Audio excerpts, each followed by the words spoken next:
his priorities are AI and quantum.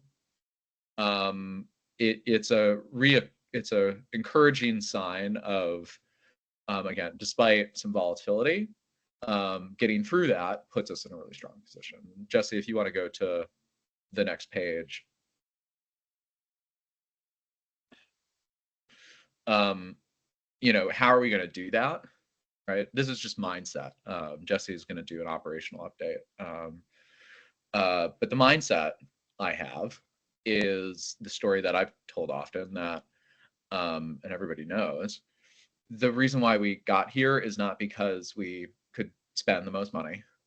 It's not because, we had the biggest institutions backing us. It's not. It's ultimately because we had a mindset of give first, and the institutions we did have an entrepreneurial spirit and, frankly, an experienced track record of delivering unlike anywhere else on the planet.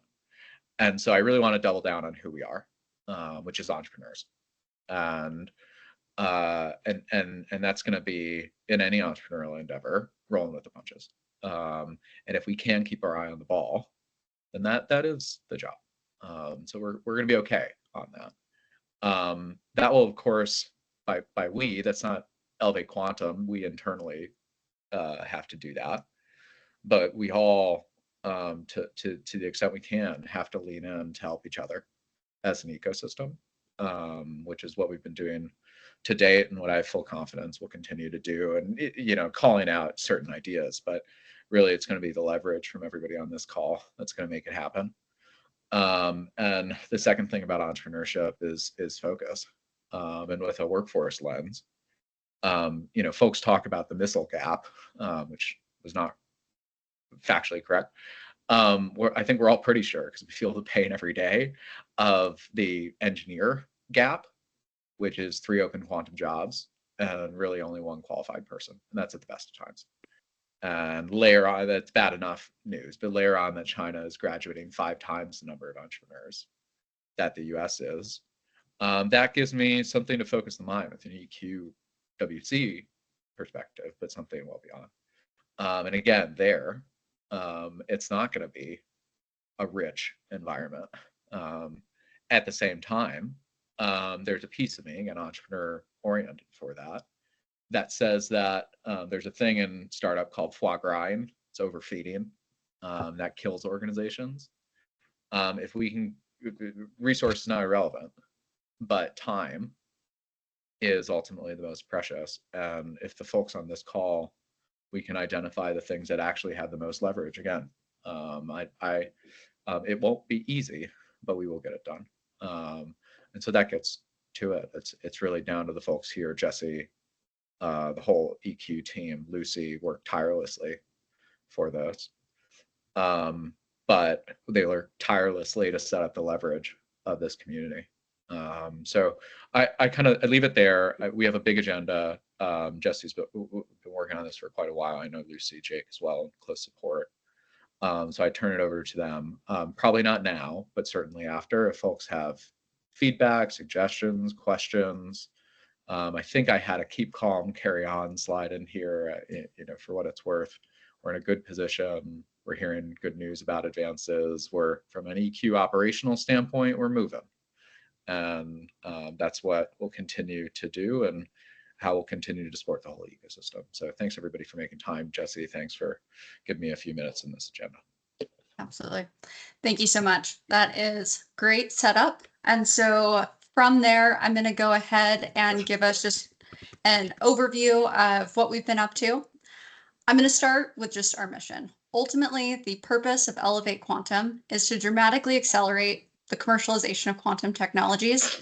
And to do that, we need a pretty comprehensive strategy. And so the way that we have organized our work is around 4 pillars: ecosystem building, commercialization, acceleration, building out our network of funding partners, and ultimately solving the problem that Zach mentioned about 3 job openings to every 1 qualified worker. So I'm going to start first with ecosystem development. One of the exciting things, we have officially launched our science, workforce, and industry advisory boards. In order for us to be successful, we have to have a very close pulse on the rapidly changing needs of our ecosystem. And so we see this as a very important resource to do so.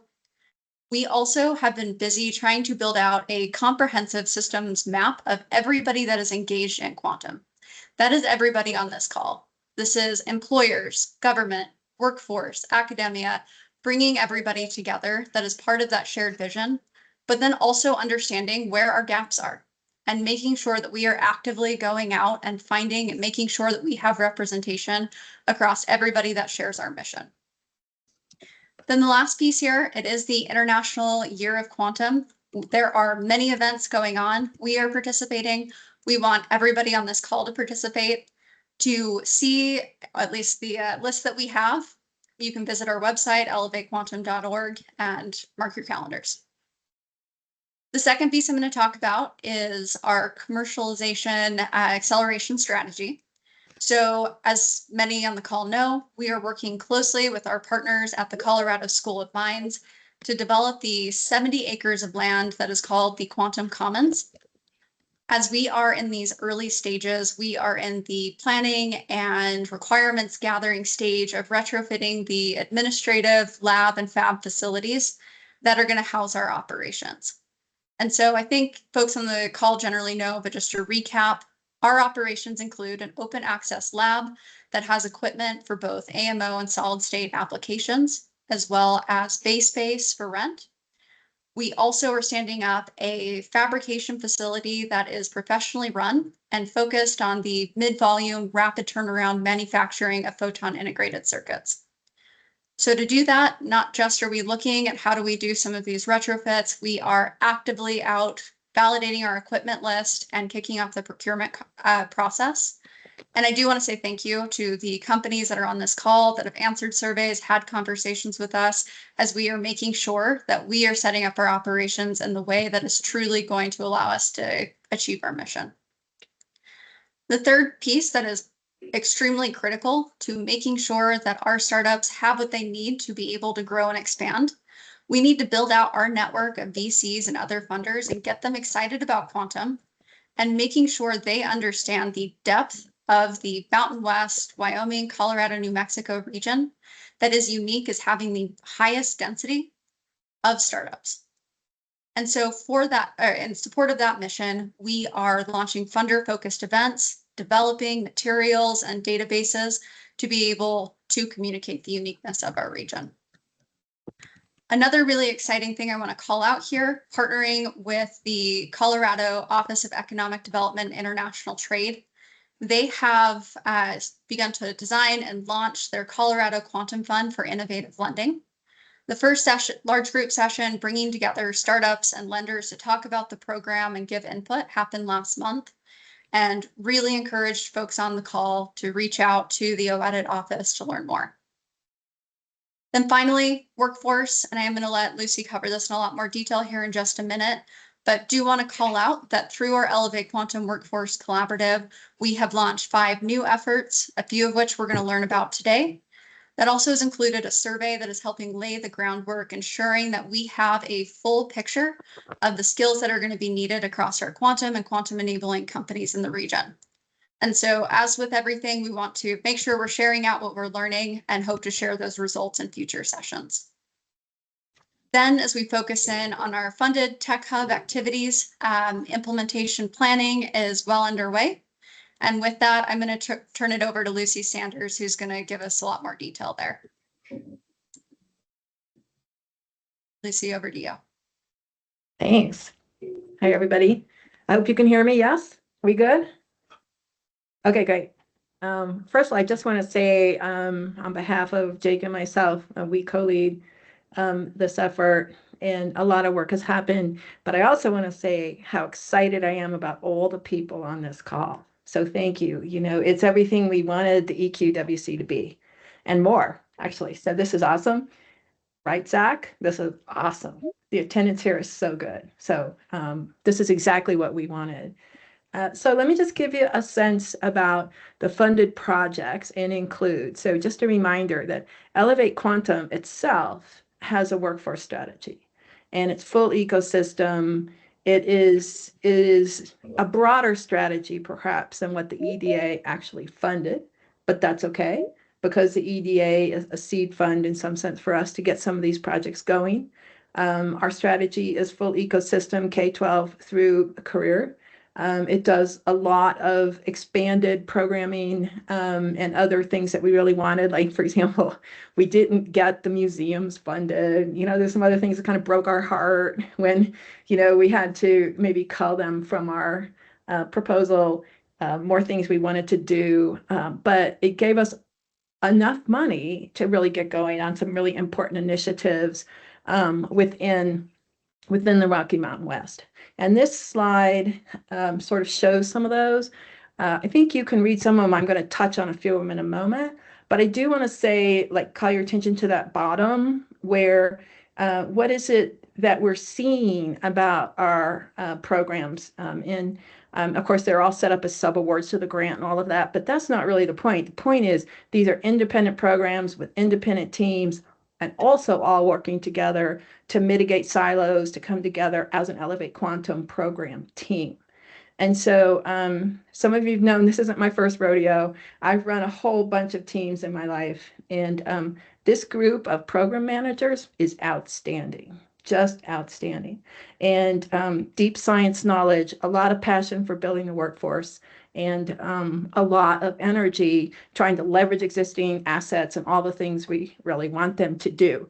And so I've had the pleasure of getting to know them, and Jake and I, we all think highly of each other. A lot of sharing going on, a lot of things that you would imagine when you're setting up this kind of a large program team where you don't want silos, that we have to come together, we have to build trust, we have to build communications, we need to close gaps in programming, we need to leverage each other, et cetera. That is all happening, and it's great. And of course, in parallel, we have to do all the paperwork, and we have to, sort of satisfy the paperwork gods, if you will, to get the money flowing. So the other thing I want to mention is the geographic spread of all this work. We were really trying, Jake and I, to make sure that we had a lot of different things attended to as pilots, perhaps, because we can't, with, $13 million, we can't solve the complete workforce programmatics with that. But what we can do is certain touch points. We need hands-on technician training. We need to really start looking at, computer science algorithms. We need to start looking at mobile and rural. We need to start looking at K-12, and we need to start looking at, flexible pathways for non-degree holders. And we need to also start looking at post-secondary more, making sure that we leave nothing behind.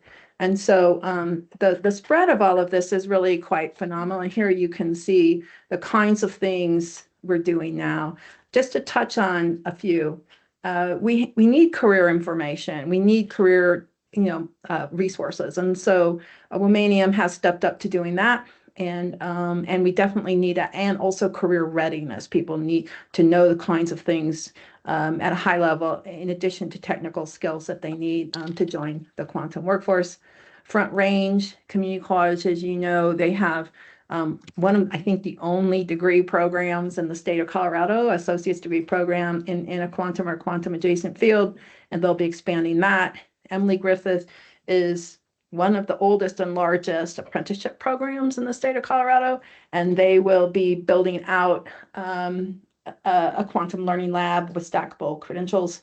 And they also work a lot with high school seniors. And then Activate Work, they are a consultant to us. Helen Hayes is well known in the area to really think about flexible pathways and connecting talent to companies. Excited about that. If you move to the western slope of Colorado, you'll see Homegrown Pathways. This is a local western slope organization that has deep roots in AmeriCorps and STEM USA, and now is building a program called Homegrown Pathways over on the western slope. And Fort Lewis College, awesome. They're awesome. They are really all over computer science algorithms and putting computer science modules into quantum modules into computer science classes.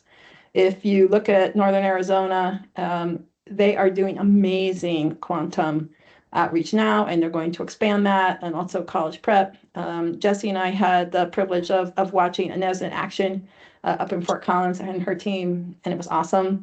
Lots of people coming through their exhibit and learning quantum skills. And then moving up to New Mexico, we really have a great partner there at CNMI, building out the quantum learning lab, working with Sandia on the expertise of how to build the quantum learning lab for technician training programs, sharing that expertise with Emily Griffith, up in Colorado, and really working on the technician training, expertise, et cetera. CNMI is really an anchor point for a lot of the other programs, including Emily Griffith and some of Northern Arizona, et cetera. So a lot going on, lots of sharing. And I just want to end with the project leads are all excited about this. They have deep scientific knowledge as well as expertise in outreach and workforce development, and they are natural partners one with the other. And so I couldn't be happier. And Jesse, if it's okay, I don't know, I didn't ask Jake, but Jake, if you wanted to add something, I would love for you to turn your mic on briefly and just say a few words. Yeah, well, super excited to be working with the group kind of across the entire ecosystem here. We're building off of amazing programs that have been launched over the past 10, 20 years, and really finding ways to connect with new parts of the community. So we're super excited to have everyone really bringing their expertise to the table to help us kind of institutionalize quantum across the whole Mountain West. So I think Lucy covered everything great here, and I'm just excited for everything to be kicking off and for meeting everyone else who's interested and excited to help move quantum forward. Yeah, thanks. And I would just say to everybody on the call, we really welcome your input, your contributions. Write us anytime. In anything you want to bring to this, that's what the EQWC is for. You'll hear more details from some of these funded projects later. And I think you'll hear also that the EQWC can add things onto this and be participants and have our own projects too, and connect the dots and, sort of put the Lego building blocks together as well. So this is an important part of Elevate Quantum, but the EQWC can and should really add a whole lot to it. And so stay tuned for that. Back to you, Jesse. Thank you so much. All right. Well, that is the perfect segue where we're headed. So amazing group on the call. And I know this is the first convening for a number of you. So we're going to just really quickly touch on exactly what Lucy was mentioning of what the Elevate Quantum Workforce Collaborative is. And the short answer, it is everybody on this call. We are deep into all of the programming that Lucy touched on, but we know we're not the first people to think about quantum and quantum adjacent skill building. And so I know I couldn't fit everybody's logo on here, but as a group, we have this responsibility to hit some of these really ambitious goals that we've set out for ourselves over the next 5 years. What the Elevate Quantum Workforce Collaborative and Elevate Quantum just in general is here to do is to be the supporting engine for all of the incredible work being done by people on this call. We are here to help guide some of the overarching strategies, publish data, making sure that we are all singing up the same sheet of music. We're here to help coordinate resources. When we talk about some of the why the Elevate Quantum Workforce Collaborative is important, we have all of the ingredients here that are going to be necessary to hit these 10,000 new jobs that we are talking about. That means having employers giving feedback into skill-based training. It means funders helping us being able to truly expand these programs and making sure that we have the stipends and event funding and all of the things that go into making sure that we are successful. Ultimately, in workforce, it's really common to get in these silos and be focused on what we're doing. And part of what these meetings and the things that we do are intended to solve is making sure you're aware of what everybody here is doing and taking the advantage. We're going to talk at the end about some of the opportunities to get involved and contribute to the work being done, not just as part of Include, but across all of the incredible organizations that are focused on workforce skill development. So again, big goals here, scalable training programs, getting new organizations involved, training instructors so that we're truly bringing this into classrooms, doing career fairs, helping with recruiting. And this is not just focused, again, we've talked about this before, but this is not just an industry for PhDs. 50% of these jobs do not require those advanced degrees, which means our strategy needs to cover K through 12. It needs to cover 2-year programs, 4-year programs. We need to be looking across the full set of assets we have with the Colorado workforce. So that is my quick spiel. Of course, we've got more resources and things we can follow up on. But from here, I do want to kick off our initiative highlights. So we're going to start with Bradley from IBM. And Bradley, I think you wanted to drive here, so I can stop sharing my screen if you want to pull from your own deck. Yeah, that sounds great. I'll go ahead and share my screen. Hopefully everyone can see that now, but let me know if not. First of all, thank you so much, Elevate Quantum team, for giving me this opportunity to talk with all of you. And thank you everyone for being here this morning or this afternoon. So I'm Bradley Holt with IBM Quantum. Just quick background, I'm actually a classical software developer by background, not quantum information science directly, but of course, very passionate and excited about the field of quantum. I've been at IBM about 10 years and the quantum organization about 5 years. I actually first started in the quantum organization launching the IBM Quantum Internship Program. This was over the last few years, we've trained about 450 interns of all levels of higher education. So I think it's pretty likely the largest internship program in the field of quantum. But now I've shifted my focus to really working with these regional tech hubs like Elevate Quantum, so that we can actually make even bigger impact together. Well, 450 interns is a big number. It's not really, we need to make an even bigger impact, and we need to train even more people, much bigger scale than that, right? And so we're going to do that together with partners like Elevate Quantum.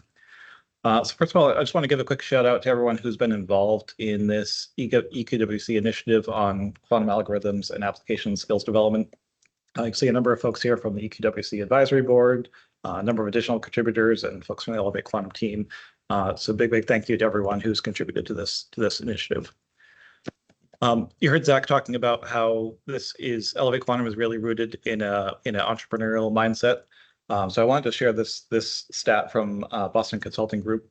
They estimate that 90% of the value capture from quantum is going to go to early adopters. So the work that you're doing now for this ecosystem, for the Mountain West ecosystem, is incredibly important because the startups, the enterprises, the organizations that actually the students that go get these skills now are going to be the ones who capture this value. So I think it's really great to see this initiative and be a part of this. So one thing that I just want to highlight as a starting point is, if you haven't already seen it, definitely go check out the roadmap on building a quantum-ready workforce for the Mountain West region that was published by CU Boulder. One thing that's striking in that is sort of break down different sectors of the quantum economy in the region. And quantum algorithms and applications is actually the one with the lowest maturity of market segment and the lowest density of companies. So of course, this is both a risk, but also an opportunity, because this is really where we can grow a workforce and ultimately this sector through skills in quantum software. You've heard this already today. Of course, this idea that lack of skills is a barrier. This is one thing we found at IBM Institute for Business Values study a couple of years ago. Inadequate skills being the top barrier to enterprises adopting quantum. So if we don't have students who have these quantum algorithm skills, we're not going to see enterprises and we're not going to see startups that actually take advantage of this. Similarly, we've seen, McKinsey study, you see this, probably seen this study cited quite a bit, talking about how more than half of the quantum computing jobs in the United States could go unfilled by 2025. So, so I think so just kind of looking at a high level of what we're planning on doing with this initiative, with this skills initiative.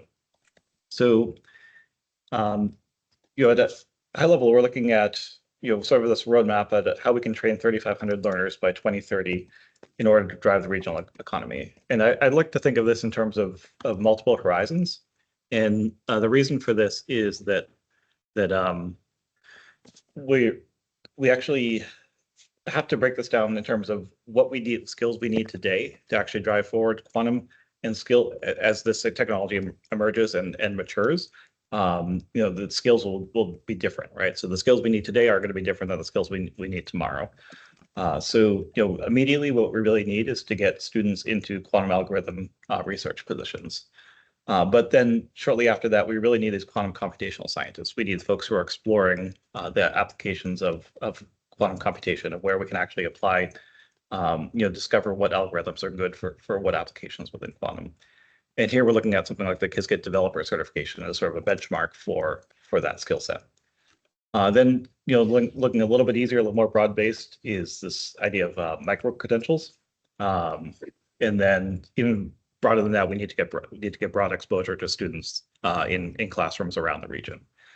So this is where tools like Qiskit in the classroom, which I'll talk a bit more about in a minute today, but where this is a really useful tool for actually going and reaching students and getting them exposure to quantum earlier in their education pathways.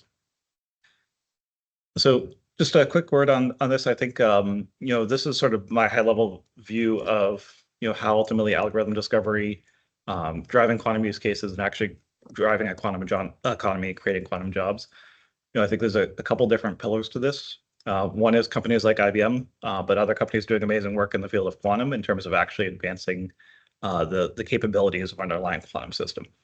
Essentially, the number of qubits, the number of gates that you can run on a quantum computer, ever increasing and continuing to advance that forward. We also see partners around the world who are taking advantage of 100+ qubit systems, what we call utility scale systems, to actually develop quantum algorithms and quantum applications. And then really the focus today from a workforce perspective is this quantum computational scientist persona that I talked about, right? Folks that can actually use their skills to map interesting problems to quantum circuits. But we also need to keep an eye on the future, because we also need to be looking at how we make it easier and easier for people to actually use quantum computing. And here in the future, you're looking at data scientists actually able to use things like Qiskit functions to actually work at a higher level of abstraction and address domain and industry specific problems. So moving forward here, I think I want to sort of narrow in on this initiative and our initial goals. Really looking at, at least for this first year, how we can get 500 students each year across 20 regional partners using, actually getting exposed to quantum computing through Qiskit classroom learning modules. And then, can we partner with a few regional partners on creating a learning path to actually earning Qiskit developer certification? And then how can we actually get these quantum algorithm research positions at regional partners where students are actually doing meaningful quantum algorithm research? And then really zeroing in on this, we really want to focus at first on this Qiskit in the classroom, this broad-based exposure to quantum. This is sort of a natural starting point. So I'll talk a bit more about something we're actually going to be announcing today to help with this. But I just want to say quickly that based on some initial conversations, there's already quite a few schools in the region that I think are well positioned to take advantage of this opportunity. So for example, I recently spoke with Ian Lee at Fort Lewis College. They're a funded Elevate Quantum sub-awardee, as you heard a little bit about them a minute ago. They actually have 2 CS professors who are working on integrating quantum modules already into their existing algorithm courses. And they have faculty members who are actually working on getting Qiskit developer certification. So it's great to see UC members already using Qiskit and working on quantum algorithms, application skills development. So what I wanted to announce today is this educator roundtable that we're going to be hosting together with Elevate Quantum. So this is really going to introduce educators to these Qiskit in the classroom learning modules. These are a series of open learning modules that allow educators to explore topics commonly covered in traditional STEM courses, but actually doing it on a real quantum computer. So this is going to be for university and college faculty in physics, computer science, mathematics, other STEM disciplines. So this will be an online session. We'll announce the date later, but you'll see a form at the end of today's call where you can actually go register your interest for this if you want to check this out. But I think really looking at this is a starting path for students who might be data scientists or software developers, might be interested in quantum computational science, or might be interested in becoming a quantum researcher. And I think it's important to sort of set the expectation that Qiskit in the classroom is a initial starting point. It's a way to get students exposure to quantum computing and start building their understanding of it. But they will need a much deeper quantum education to do anything useful with a quantum computer. So I think this could be a first step to multiple different pathways, right? So there are various learning paths that they can take from there. For example, going and achieving Qiskit developer certification, going and taking a quantum focus, receiving a quantum focus minor. For example, CU Boulder has a minor on quantum engineering. This quantum related, they could get a quantum related master's degree. For example, Mines offers a quantum engineering master's degree. From a career path, like I said, data scientists or software developers that are using higher level quantum computing abstractions to actually, put something into their toolkit, quantum computing related in their toolbox, or quantum computational scientists who are going to be mapping problems to quantum circuits, or quantum researchers that are really doing the fundamental advancements, whether they're experimentalist theorists or quantum information scientists, really exploring some key areas of quantum computing. So I think hopefully this gives you a sense of where this can go. But again, just setting an expectation, this is Qiskit in the classroom is sort of an initial introduction for students, sort of a starting point. I've said a lot about Qiskit. If you haven't heard about Qiskit already, it's an open source software stack for quantum computing. It's the world's most popular software stack, with about 74% of quantum software developers preferring to use Qiskit. It's completely open source. Actually, most of IBM's educational resources are also open. We offer open access to our systems. So it's, this open science, open education, open access are really, we think, the building blocks for ultimately quantum education and building a quantum ecosystem. So real briefly, I'll talk a little bit about these Qiskit in the class modules. They're basically implemented as a series of Jupyter notebooks that you can actually go introduce and have students run through. They really leverage quantum computers as an experimental tool for quantum phenomena, getting students interested in working on real quantum computers. So they're each about an hour long. There's text and Qiskit code throughout the notebook. They can easily be plugged into an existing course. So we try to make it as easy as possible for an instructor to go actually, swap this out for an existing module in their course. There's videos for each module.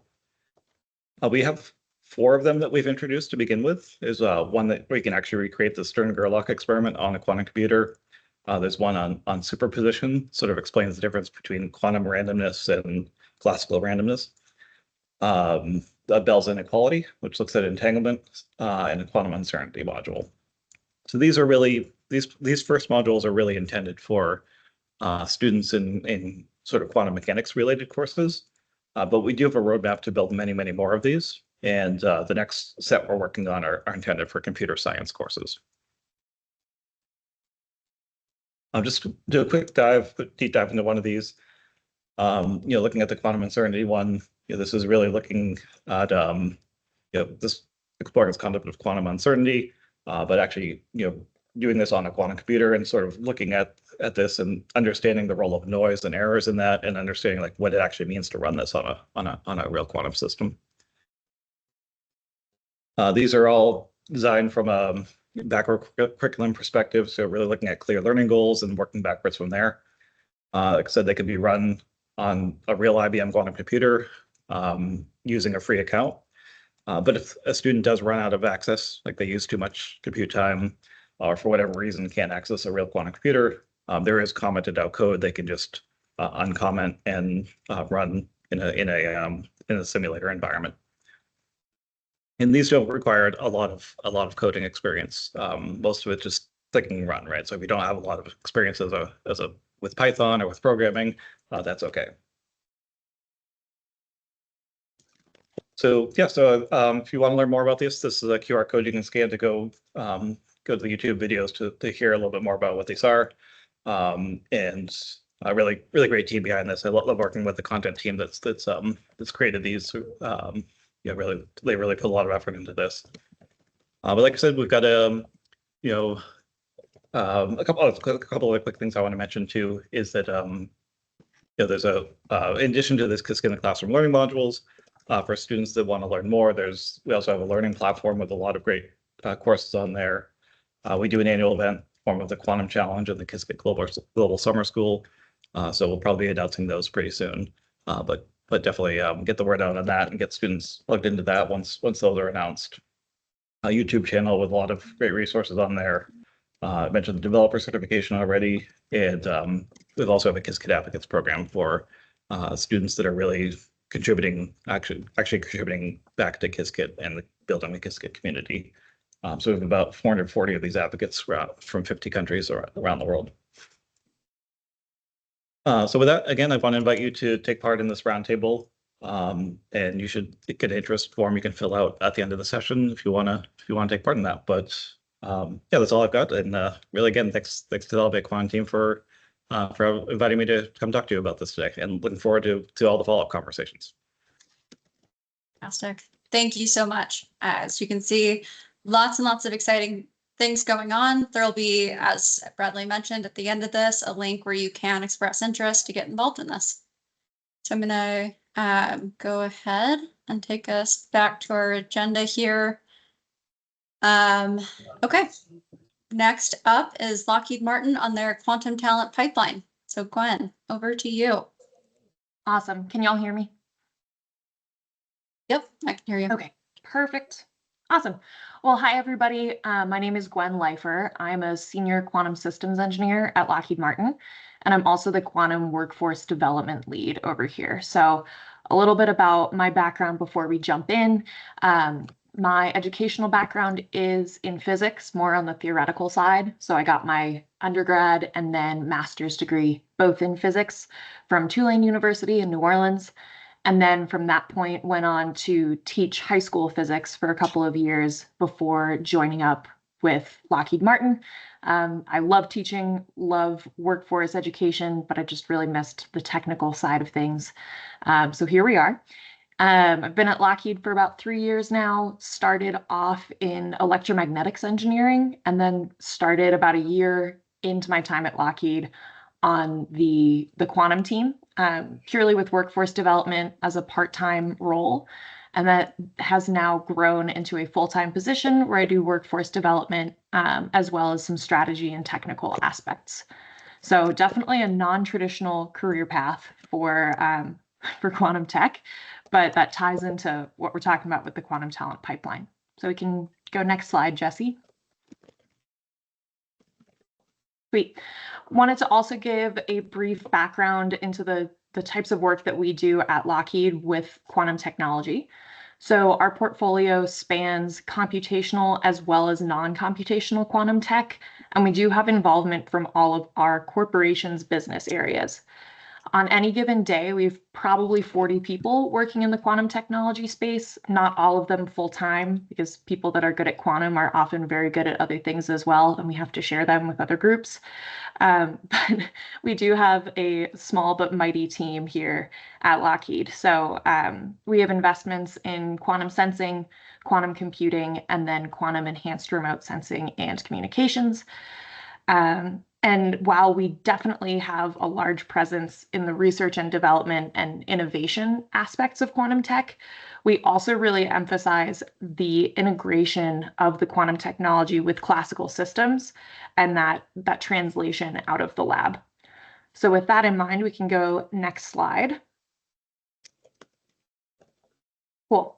So this is a job description for a quantum engineer that has been in the works for the last few years as we think about our workforce needs. So just a note up at the top here, this is not meant to describe a principal investigator or someone that's really leading the technical aspect of our projects. This job description is more on the side of someone that would be supporting those projects, supporting that integration and working on the applications. So with that in mind, I have pulled out 3 main business needs, essentially, from this job description, and we'll tie those back in later as I talk about this program that we've developed. But first, we really emphasize quantum awareness as opposed to quantum expertise for this type of role.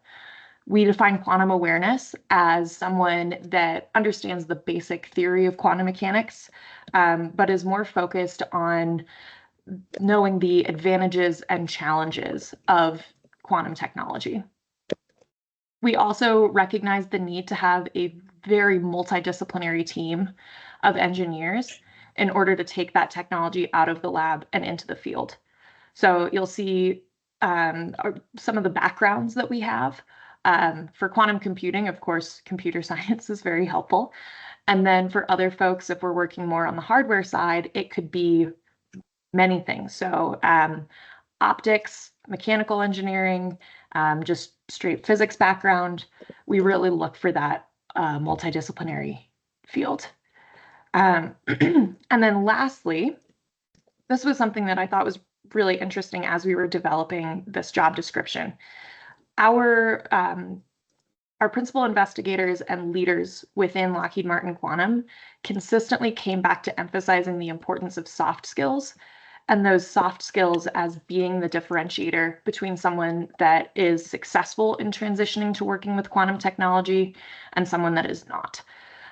So the soft skills that were especially highlighted were the intellectual tenacity. So of course, the perseverance in solving hard problems as they relate to quantum technology, and then the strong collaboration and communication skills to effectively work in that multidisciplinary team.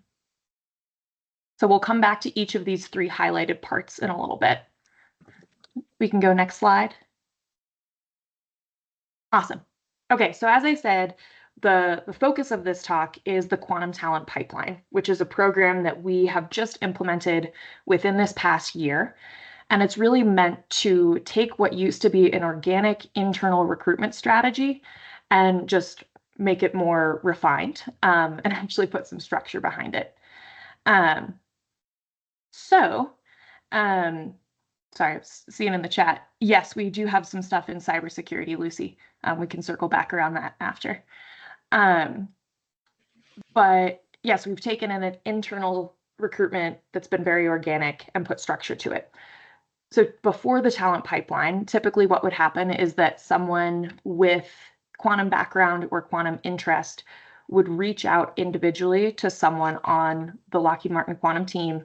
They'd have a brief meeting. They would see if their experience fit whatever kind of the current business need was. And if that experience fit, then some part-time work could result. And then over time, the scope of that work could increase. So I would be a really good example of someone that joined the team using this strategy.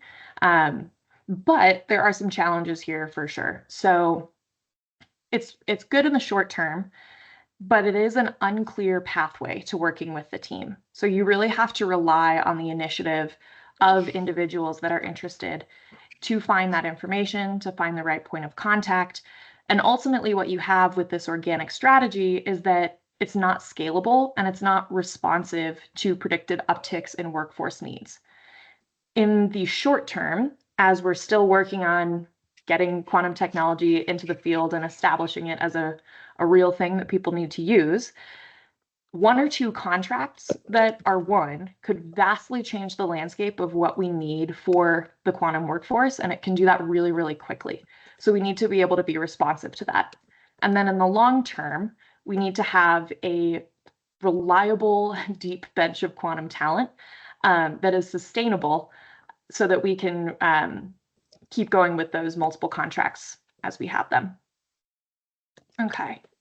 And then, just wanted to note that one of the reasons that now is a great time for us to be doing this is that our portfolio has been growing recently. So we're starting to see like these short-term versus long-term needs of the quantum workforce. And we've put the strategy together. So next slide. Great. So now we'll go into a bit more detail about what the talent pipeline actually is. So as I mentioned, it's an internal upskilling program. It is only available to current Lockheed Martin employees. And it's a phased approach that has down-selected funding opportunities to it.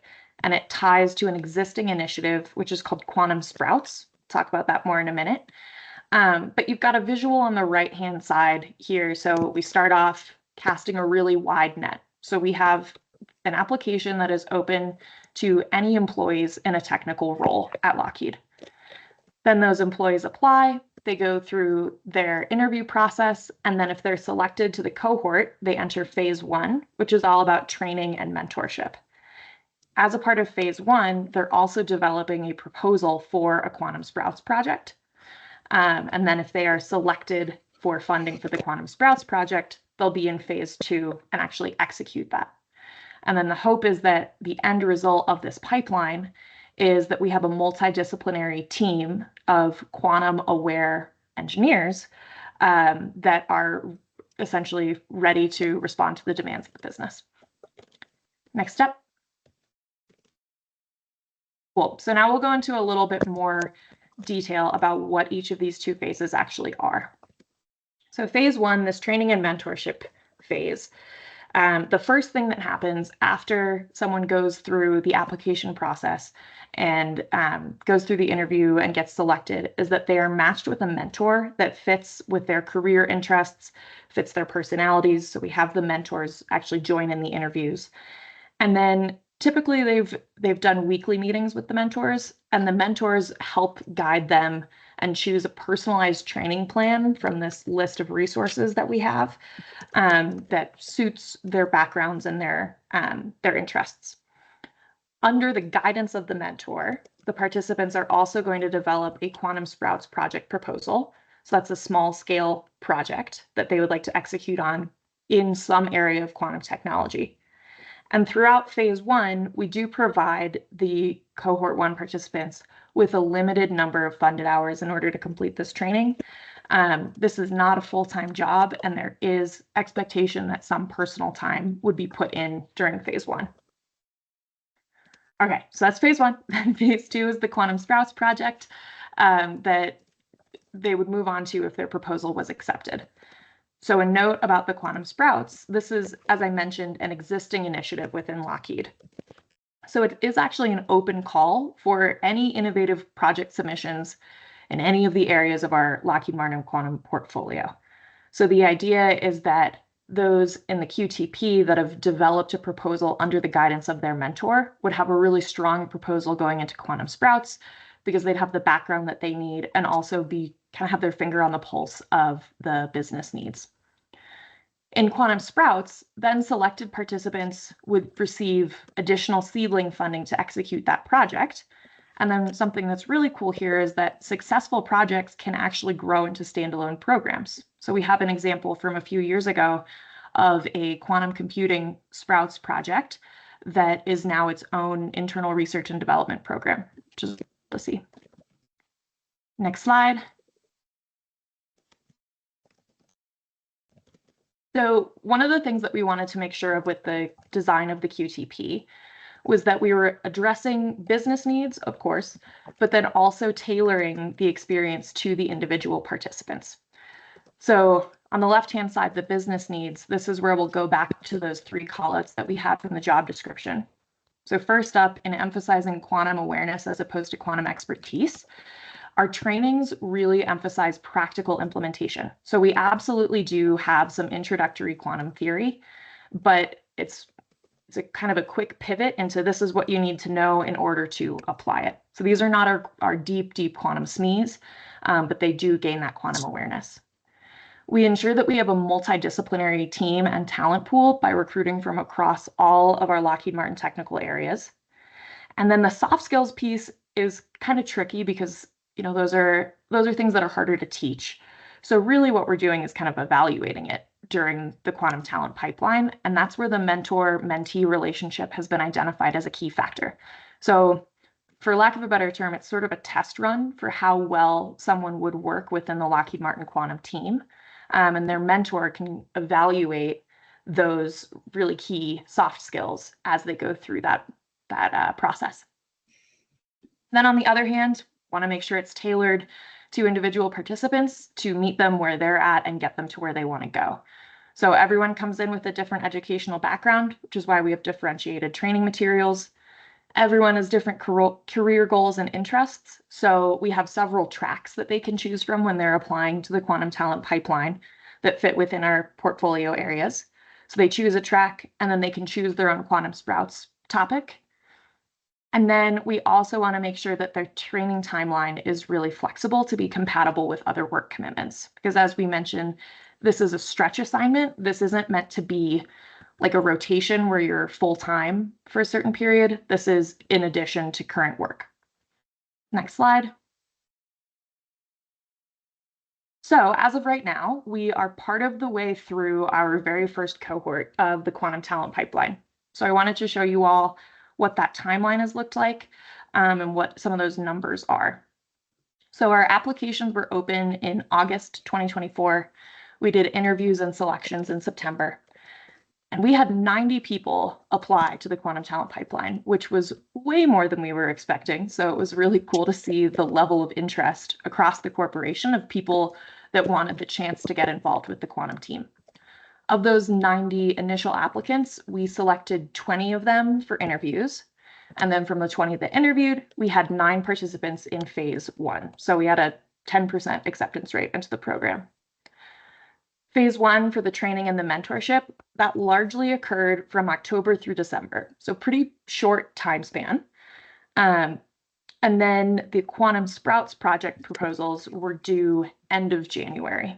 So we have received 16 total proposals, which I think the last time we did Quantum Sprouts, we had 7. So huge increase from the last time. And then 7 of those 16 came from QTP participants, and then 9 came from other employees in the corporation, some of which were actually people that had applied to the QTP but not been accepted. So those proposals are currently under review. The review team is really excited about the types of innovation and then the depth of the content in those. So over the next few months, we will be looking to implement some of those, which is really exciting. Okay, next slide. So we are looking to continue working on the QTP and having more cohorts as time goes on. We have a few lessons learned from this first time around. Since this was the very first time we've done anything like this, definitely a lot more that's not on this slide. But a few of the highlights are that participants that didn't have a really strong quantum background did struggle within this time frame, which is to be expected. So what we're looking at are other options for third-party introductions to quantum theory that folks can engage in on their own time prior to even applying to the Quantum Talent Pipeline, so that by the time they're in it, they can really focus on the translation of those basic skills. Next lesson learned was that we were really surprised that less than 10% of our applicants identified as a gender other than male, which is much, much smaller than the split that we have on our Lockheed Martin Quantum team and in Lockheed Martin overall. One of the things that we noticed as we were thinking about why this might be is that the initial mentor group that was publicized during the application process was an entirely male group. So what we're going to be doing for the next cohort is making sure that we expand that mentor group to be more representative of our larger team to encourage wider participation. And then lastly, I know I'm running over time a little bit here, so I'll go fast, but our participants really valued full group experiences that we had. So we ran some office hours that were very popular. We're going to continue to do those and then introduce some more full group experiences for cohort 2, like proposal pitch sessions, group check-ins, things like that. Okay, and then next slide. This is our last slide. It's our call to action. I just want to note that the QTP has been designed for the specific workforce needs of Lockheed Martin Quantum. So this is not at all meant to be a one-size-fits-all approach, but it could be a way to start a discussion with other companies and corporations that have similar needs. So I've got 3 calls to action here. The first is just feedback. So as I mentioned, we are planning cohort 2. So if anyone has any comments, I would love to hear from you, talk to you about them. Second is a knowledge share. If this is something similar to what's being implemented at any of your organizations, or if you would like to implement something like this, would love to chat with you all about it. And then lastly is the collaboration piece. So as I mentioned, we are looking to create a Quantum 101 prereq as we move forward into cohort 2. So that could be a way to collaborate. Awesome. That's all I have. Thank you all very much. Sorry, I went a couple minutes over. And I will stick my email in the chat of this meeting in case anybody wants to follow up afterwards. So thanks, y'all. Fantastic. Thank you so much, Gwen. That was great. Okay. All right. So last of our initiative highlights, I'm going to turn it over to Quantinuum, Sandia, and CU. They're going to talk about some of the work they've been doing with employer skill archetyping.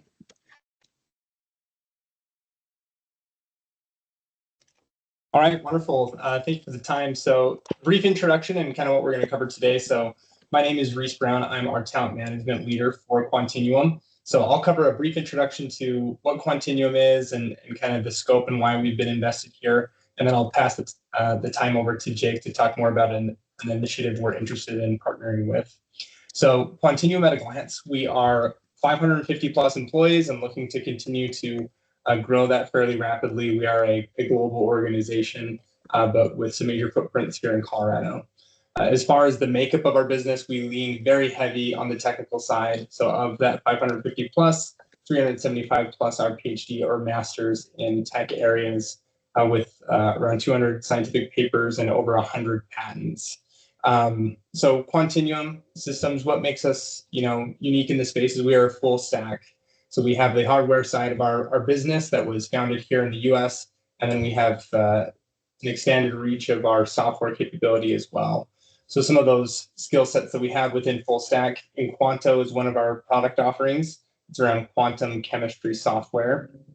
Also want to highlight Ticket, which is one of our open source development toolkits, which has been downloaded over 1.5 million times and continues to be a successful outreach effort for us.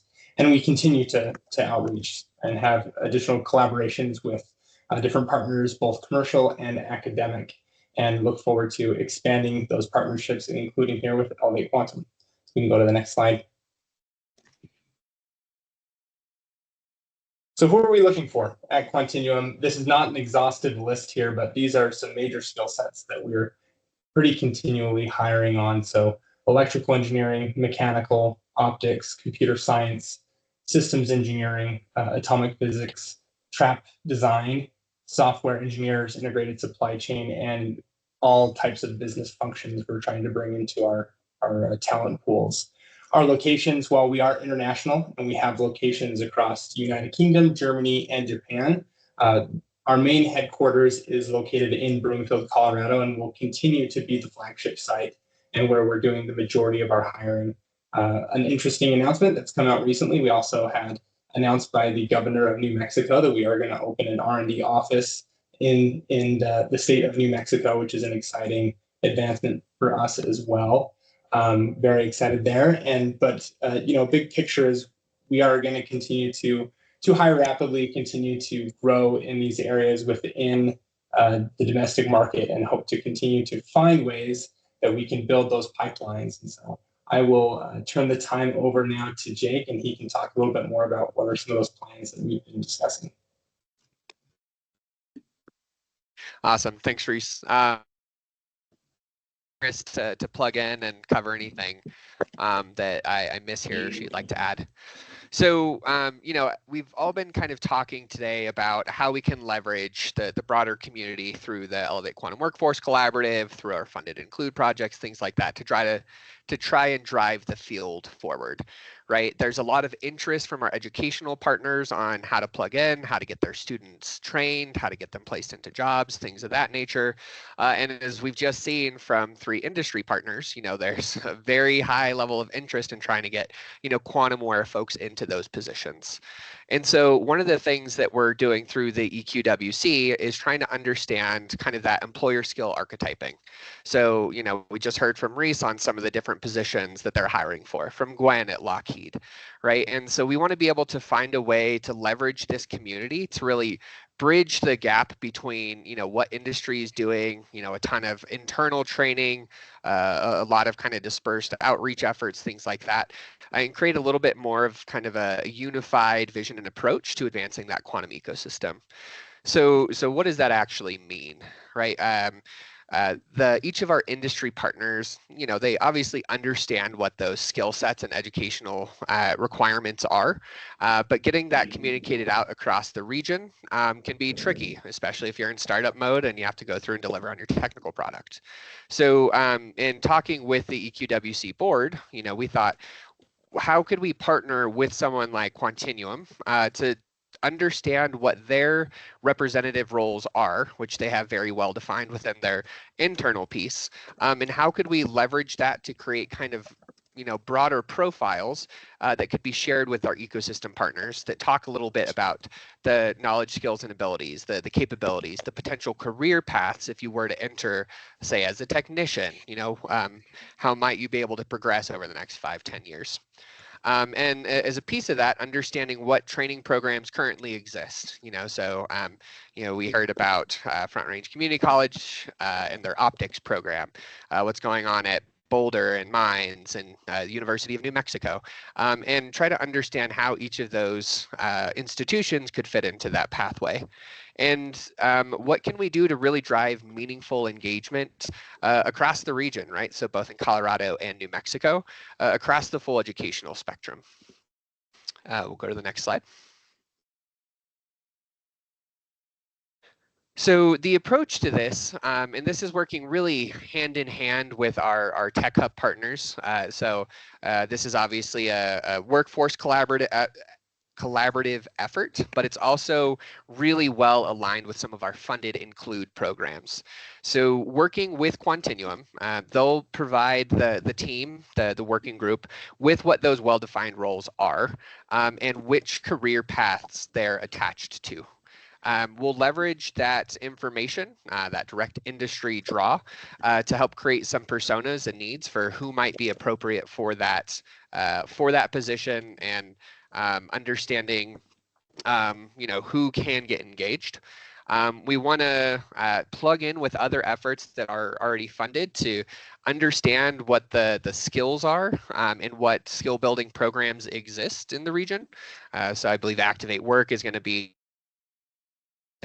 and then provide some recommendations based off of what Quantinuum is doing that can be leveraged by other industry partners and ecosystem partners to help prepare the workforce kind of across those different pathways. So as we're doing this, we really want to understand the best practices in defining career maps and requirements. So there are a ton of experts in this, in the ecosystem who have done this for other fields. So how can we learn from them and leverage that for, the growing quantum industry? And then how can we get this input into an extended framework, or tool set so that folks can understand what the opportunity is, how they can get engaged, and what some of those long-term outcomes are. So in terms of, what our expected outcomes are, we really want to be able to tell the story of what opportunities are there and how to get engaged. We want to be able to define those pathways into industry, into the jobs, and kind of build up the resources and programs to fill those gaps, kind of with creative solutions. We really want the tight partnerships with the educational institution partners, needs are, while they can still serve their primary, mission of educating the workforce more broadly. And then gain concept on if this proof of concept thing actually works, what we can do to improve it, and then how it can be rolled out to other partners. So with that, Chris, is there anything that you'd like to add there? No, you did great. Thanks, Jake. Okay. So what are our next steps? We really want to align our partnerships and determine how we're going to fund this moving forward. So like I said, there's already some great work going on in the funded include projects that we can tie into, but we're going to need participation across the board. We'll want to recruit our educational institutions to participate in this. So from the technician level, where we're going to be working with Central New Mexico Community College, Emily Griffith, and others, all the way through, potential PhD pathways. We want to be able to finalize this proof of concept scenario across each of those levels so we can appropriately share the information, and then just understand who wants to get engaged, who has some time and energy to work with us to really move this initiative forward. So I think with that, Jesse, I can pass it back to you. Fantastic. All right. Well, big thank you to all of our presenters today, not just for preparing to come and speak with us, but to really highlight the groundwork and effort that's been going on to make this a reality. And so very excited about next steps and really getting this group involved. So in every convening, we like to highlight a handful of new opportunities for folks on the call to be able to participate, to move forward some of the initiatives we've talked about today, but to also flag to us what are additional things that we can help you accelerate through the Elevate Quantum Workforce Collaborative. So by no means comprehensive list, but 7 things we're going to highlight here. And then at the end, there will be a survey link where you can express interest. But starting with the 2 asks that we heard earlier today, talking about bringing algorithm and application skill development into the classroom. Colleges and universities on the call that are working in STEM education really encourage you to express interest in attending a session where we are going to talk a little bit more in depth about that curriculum, as well as talk about some of the train the trainer opportunities to be able to enable this to really move forward. The second piece, as Gwen mentioned, this Lockheed Martin Quantum Talent Pipeline program is a really strong framework. And so we do want to look to those on the call again of talking to us and talking with Gwen and having this session about how we can continue to roll this out, develop a Quantum 101 prereq. These are all really important things, and we need everyone at the table to make that a reality. Another plug that I'm going to put in here as well, 2025, it is the International Year of Quantum, and April 14th is World Quantum Day. So we've put a link, we'll send out these materials and you'll find a link where you can go to a map showing around the globe the kinds of events that people are doing. We'd love to have some of those events showing up in the Wyoming, Colorado, New Mexico region. So if you are interested in putting on one of these events, this doesn't have to be a big event. You'll see in there, some of these are just mini modules and classrooms. They can be larger events. They can be virtual info sessions. They can take any form. If you're interested, please reach out. We'd love to partner with you on that. The next piece, so we talked a little bit in our last convening about the QCamp externship program. And for anybody that missed that, we'll send out a link so you can learn a little bit more. But one of the goals is to take this model that was developed by Sandia National Labs and really start to expand it in Colorado. But we need a few things to do that. From our funders on the call, we need money to be able to fund teacher stipends, materials, physical space, packaging of lessons. From our quantum experts, as this curriculum has come together, we're really interested in finding individuals who would be willing to do a voiceover, whether you're expert from academia, science, industry, would love to get you involved. And then our employers, again, to roll this out, we need to be able to have places to put those teachers for externships. And so very interested in figuring out where those spots are and how we can collaborate. The last piece here, I'm only going to touch on lightly because Helen Hayes from Activate Work is going to do a bit of a deep dive. But as you've learned today, one of the really important things, if we're going to have an employer-led skill-based training effort, we need to have a very, very clear understanding of what those jobs and skill sets are across the range of different jobs that are going to be needed as quantum continues to accelerate. So we had an initial survey. Again, really appreciate everyone on the call that responded to that. But there are going to be a couple of really deep dive workshops that are going to be focused on 2 different areas. The first one will be on manufacturing, technician, engineering type roles. And then the second one is going to be on the compute, algorithm, and software side of the house. So with that, I'm going to let Helen talk a little bit more about what those are and what the work is going on at Activate Work. Great, thanks, Jesse, and hi, everyone.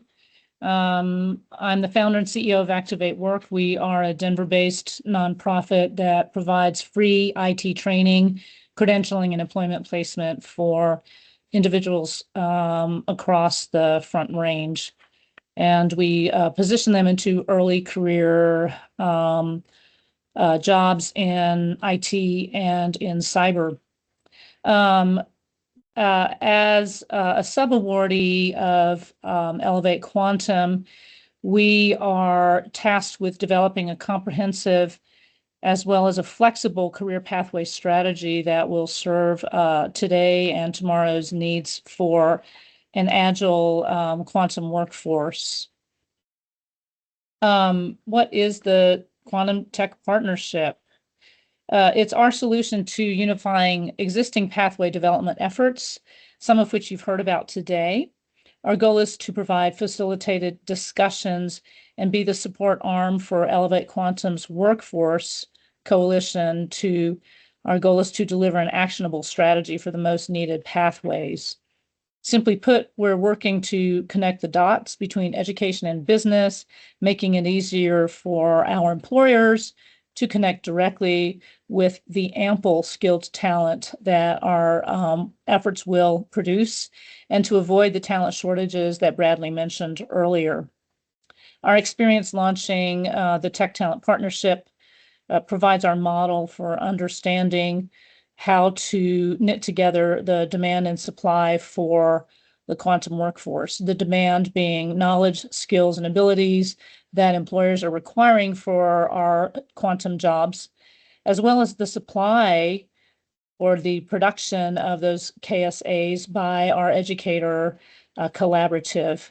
Once we understand the demand and supply, we're going to close the gaps between demand and supply. And the result will be that we'll build an agile and scalable quantum workforce. Next slide. So over the next 9 months, our approach will be outlined as below. We are in phase 1. Thank you to those of you who have answered our first survey, which is to identify broad talent needs in the coordination with our employer partners. We will do a solutioning of the skills gap in phase 3 as well to identify where we will need to plug the gaps in education and work-based learning and experience to deliver the talent that we need for tomorrow. We will first look at 5 positions, and we will expand those. We'll identify both the nice to have as well as the must have skills within these critical roles. Next slide.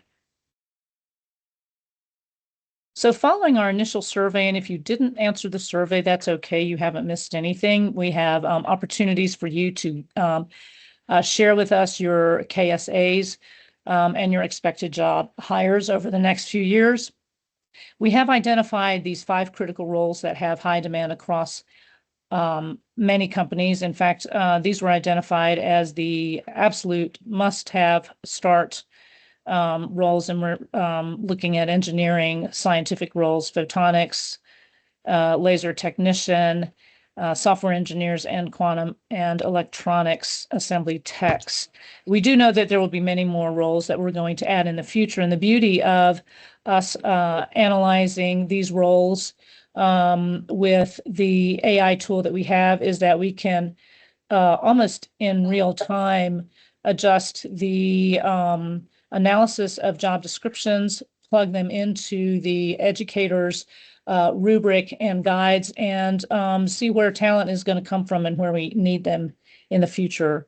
We're starting with 5 roles, as I mentioned, so we can add value quickly, but we know we'll be adding to those. Next slide. So your opportunity to participate, employers, please join us for our upcoming April session. We'll have one for manufacturing and tech roles, manufacturing roles, and then another for computing roles. And in these, we will facilitate deep dives on the 5 jobs that we identified and look at the KSAs. We'll work together to prioritize those common competencies, and then we'll be working with all of our EQWC education partners to understand their capacity to fill projected demand and required hiring needs.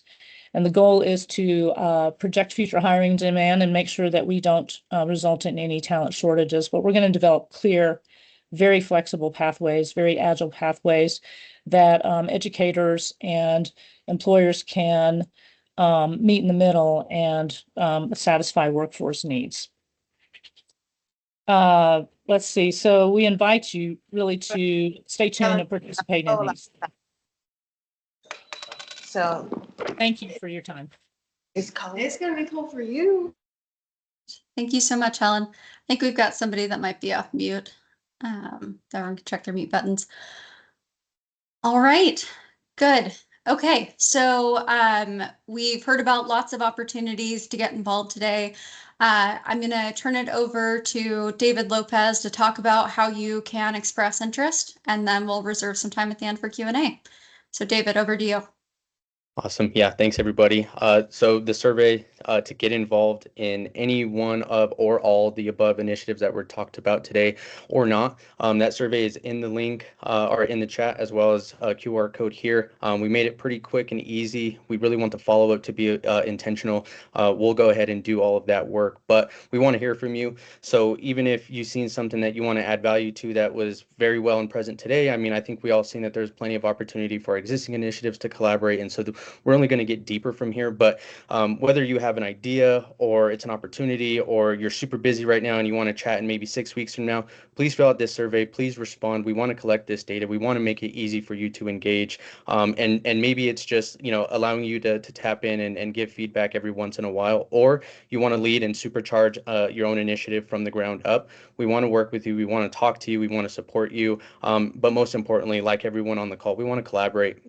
I really think that is the best way we bring our mission and vision alive here with Elevate Quantum. And so in order to do so, collaboration, effectiveness, all done, and it starts here in the survey. So please also leave any questions, comments, feedback. We're all ears, and more importantly, like we mentioned, we want to be intentional with the follow-up and making sure everyone can get in and involved no matter what your capacity or availability. Fantastic. And just as before we go, Jesse's in the best of ways not the type of person to thank herself, but at this time deserves a massive round of silent applause, because we're not going to do it that way. I think this was a really special opportunity to kick this off. It's a testament to Jesse, but then everybody who presented today, Lucy, who's powered this effort from the beginning, David, who I know is new to the effort but brought in new enthusiasm to it, and then everybody who presented today, who put a lot of effort into that, but then this has been a long time coming. Jesse, please, you sign off, but we'd be remiss without recognizing it and the work you put in. I appreciate it. It's been a team effort with everybody here. So we've got 7 minutes here. I know there's been a busy chat that I have lost track of, but wanted to open it up. If there are questions, points that we didn't hit on, please feel free to come off mute and ask.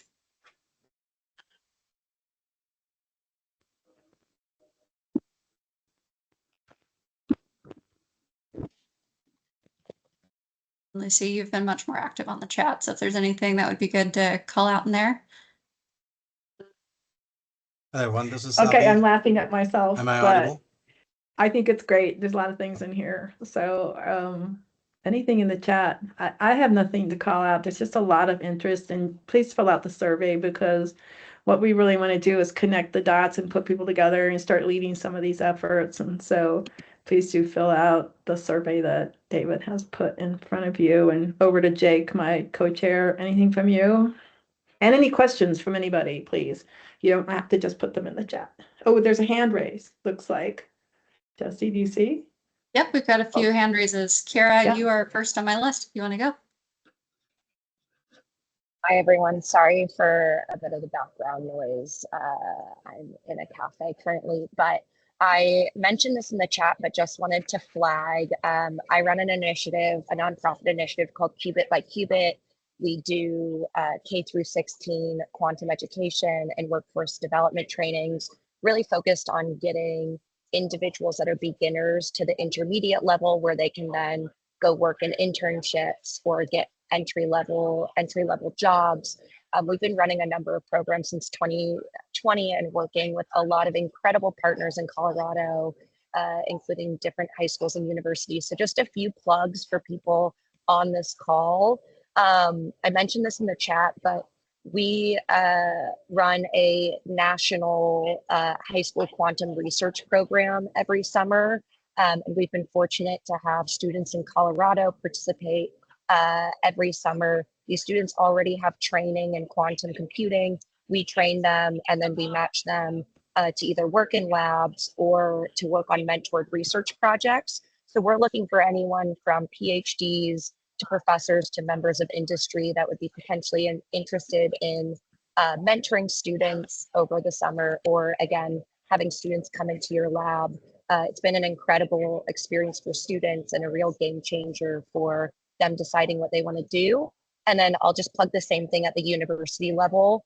We currently have funding specifically in New York. I was actually just on a call with Bradley about this yesterday, for our early quantum career immersion program, which is a goal to train undergraduates from diverse backgrounds in quantum, and then again, match them with internships or mentored projects. So if any members of industry or academia would be interested in bringing this to Colorado and getting students involved, we would love to expand our efforts there. So I'll put my email in the chat in case anyone's interested, but thought those are some really easy ways we could get students and students in Colorado plugged into more opportunities in this incredible ecosystem already. Fantastic. Thank you so much. That's great. And we will add that to our list of asks and make sure that goes in the follow-up email. Next on my list here, I've got, if I pronounce this wrong, apologies, Avi. Oh, you got that right, bullseye. Congratulations on that. Well, thank you for this opportunity. This is phenomenal, Zach and team. My question is around kind of focusing on the investor side of the house as well, because I did hear a lot of programs around the college students, K through 12, and employers, professionals, probably some kind of prereq course or kind of introductory course, because this is an era wherein you have to engage and involve all type of investors who may not be ready right now. They just don't know yet about this exciting arena. So my 2 cents, it would be worthwhile to explore some kind of introductory course for the investor community as well. I really like that. I think that is a fantastic idea. We will take that as a follow-up to connect with you, but I think that is exactly aligned as we think through our strategic pillars. That is incredibly important. So that is great. I will follow up. Thank you. Any others? I can't tell if Kira re-raised her hand, but I see that hand still up. There we go. Sorry, I never put it down. No worries. All right, Jenna, I think I see your hand up. Yes, hi. I mentioned this in the chat and I put it in my survey response too, but it sounds like everyone has their own sort of introductory material for quantum, or many groups do. And I was wondering if there are any like formal plans to kind of compile that information and have sort of streamlined messaging about like what quantum is for a lay person. That's great. Oh, it is absolutely something we want to do, to be able to bring these all into a centralized place. I think to be really intentional about that in our follow-up, we are working on some of the IT hurdles to get shared drives in places that we can be able to share those on our website. So we'll absolutely follow up to make sure we've got that and make sure that everybody who's on the call today, as well as those who weren't able to attend, are able to access that. So thank you. And a reminder, and we can go deeper into this later when we know more. Womanium is on deck to also create some career materials we all can use, like what is quantum, what does career look like in quantum, sort of a communications platform, if you will, for those kinds of career things. A little separate, Jenna, from content, like what are you teaching, what are the modules, et cetera, but we do have at least some funding focused on creating those kinds of career materials, educational materials, and then readiness as well. So there is some funding for that. Yeah, just to add as well, Prachi Vakaria with Womanium Foundation, as was mentioned, careers are really important, both like part-time as well as full-time roles. It could be research internship opportunities, or it could be, again, recruiting people into this, or sometimes just getting people excited into the quantum community. So this is very much the role we look forward to playing, from developing the materials to including career fairs and other opportunities to get people onto quantum. Especially as quantum grows, we need people from a wide variety of sectors, and that's exactly the gap we aim to fill. There was a question about the recording being made available. Great. Yes, absolutely. We've been recording. We will get that up on the Elevate Quantum website. In our follow-up, we'll put links to that. And please do share with anybody that wasn't able to attend today. And also be on the lookout for our next session in June. With that, again, fill out the survey, reach out to us directly. We are really excited to engage with everybody. We're going to save down the chat and do follow-ups from there as well. So thank you so much, everybody, for being here today, and we will talk soon. Thanks, everyone.